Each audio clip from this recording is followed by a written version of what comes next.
What is up, YouTube, and welcome to a brand new video. And we're going to be doing something a little bit different today, and I'm hoping you guys are going to enjoy it. We're going to be looking at the top 5 performers of this weekend's Game 1 performances, and I kind of want to make this something on my channel where I do top 5s, just a lot of different things. We can do anything, like anything to do with football and basketball, and so I'm going to go ahead and start this off with the top 5 performers of this NBA weekends of Game 1 of the playoffs. I know, very long title, but without further delay, let's get right into it.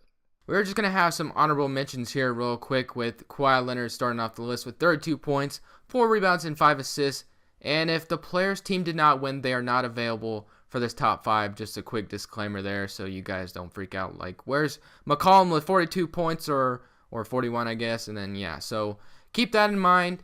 And then next we have Giannis Antetokounmpo with 28 points, 8 rebounds, and 3 assists with the upset win over the Raptors for Game 1, which, you know, the Raptors always struggle in Game 1 for whatever reason, but, you know, Giannis took advantage of that, and he had an awesome game.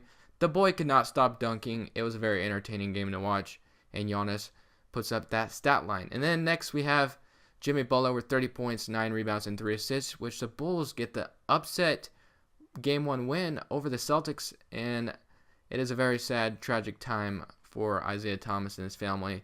My prayers out to him and his family. But kicking off the list at number 5 position, we have Joe Johnson, 21 points, 3 rebounds, and 3 assists, plus the game winner over the Los Angeles Clippers, as this game looked like a stretch for the Jazz, as the first 17 seconds of the game for the Utah Jazz, Rudy Gobert went out with an injury. He collided knees or something with Luka Bahamute, and it looked bad. I mean, he couldn't get up, and he would not return to Game 1, and it definitely did not look good for the Jazz. But luckily, the Jazz had ISO Joe, and he came to play, man. He led the Jazz to the win. I mean, he single-handedly, he had Gordon Hayward help him out there a little bit too.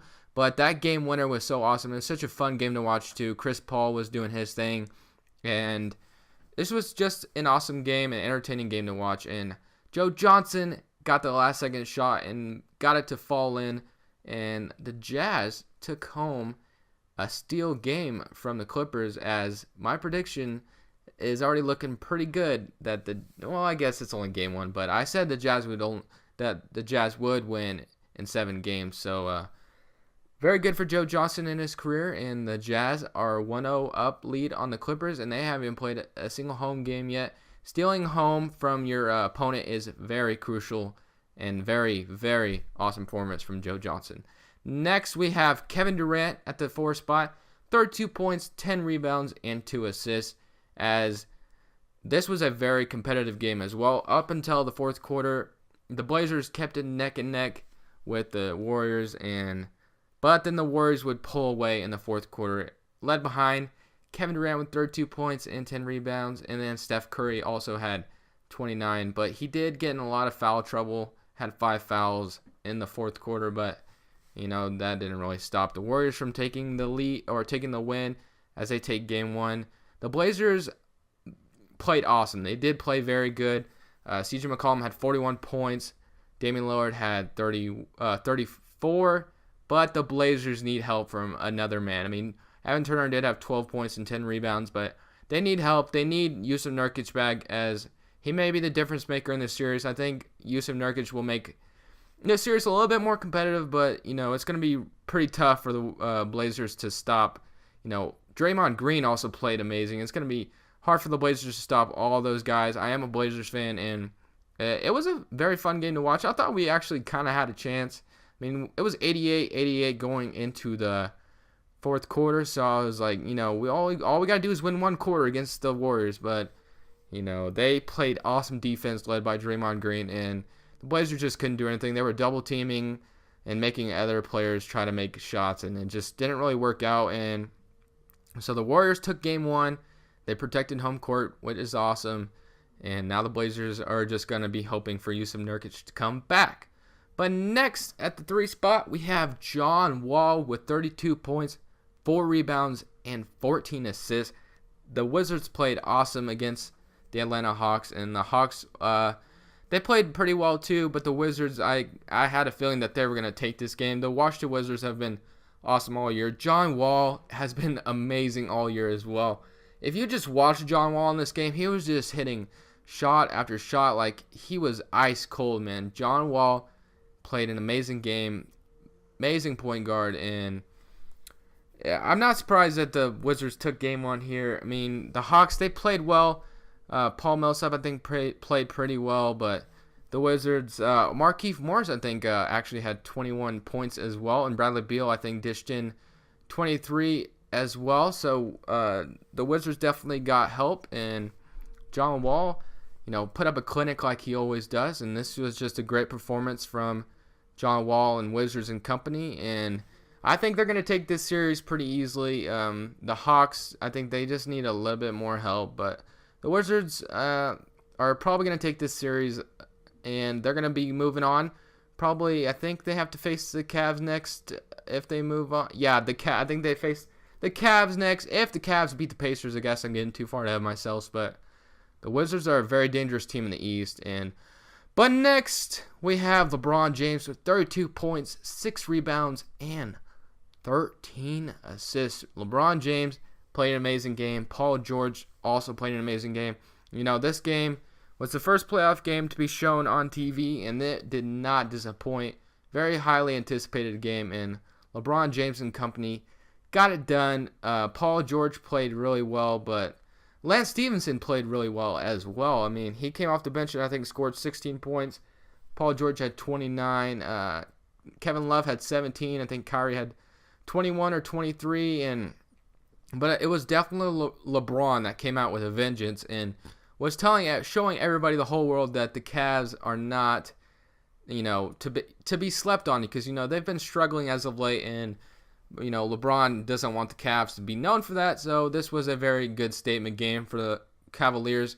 Although, if Paul George would have got that last second shot, the Pacers have game one right now, as CJ Miles is the one that shot the game shot, or you know what I mean.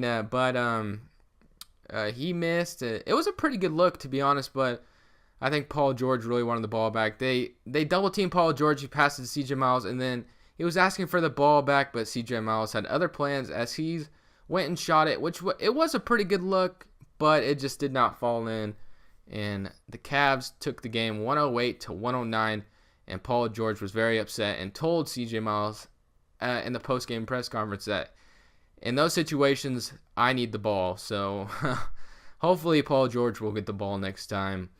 But in the number one position, James Harden with 37 points, 7 rebounds, and 9 assists, flirting with a triple-double as the Rockets got it done, and the Rockets actually blew out the Thunder. The final score is it was 118-87, and last 4 minutes, I think the reserves got in. It just wasn't a very good game for Russell Westbrook. He had 22, but he also had 9 turnovers, which isn't good at all. I mean, obviously anyone would know that. That is a bad game for Russell Westbrook.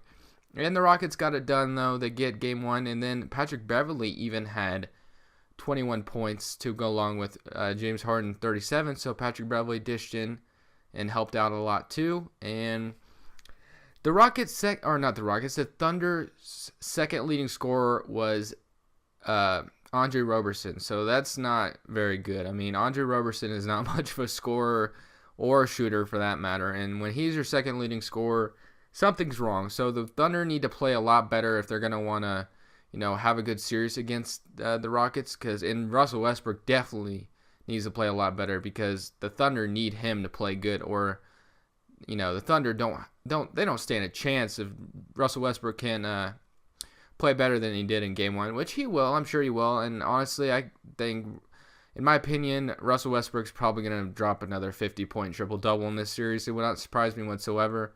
I'm sure Russell Westbrook isn't very happy with his game one performance, and he is going to, change that and perform better. But leave a like if you guys did enjoy. Make sure to subscribe if you haven't already. Let's try to get this video to 10 likes, and I will do another top 5 of these. But let me know your guys' top 5 in the comments, and don't forget to subscribe if you haven't already. As always, guys, this is Crushables, and I'm saying peace. I want all of you to have a good day. Hope you guys enjoyed Game 1 of the playoffs.